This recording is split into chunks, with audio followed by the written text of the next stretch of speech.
Kesian saya tengok si Cemung tu. Bila orang lain keluar berjaga, tak ada pun apa perkara yang berbangkit. Tapi bila sampai waktu dia keluar berjaga, macam-macam hal terjadi.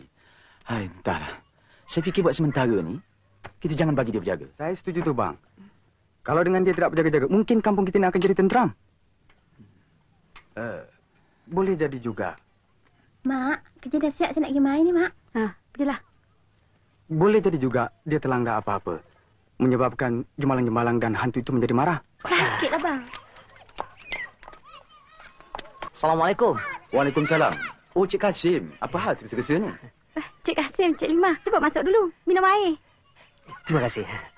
Saya pergi ke rumah. Terima kasihlah. Saya pergi rumah Cik Kamal tadi. Kata dia orang Cik Kamal ada di sini. Sebenarnya saya datang kemari ni nak bagi tahu. Saya ni nak pindah ke rumah mak mentua saya. Kenapa terburu-buru ni? Takut dengan suara seram tu kah? Bukan begitu. Isteri saya ni mengandung sulung. Kata orang, sebelum jadi apa-apa, baik saya hantar dia ke kampung dulu. Bagaimana pula dengan rumah awak tu? Tak apalah. Abang saya ada.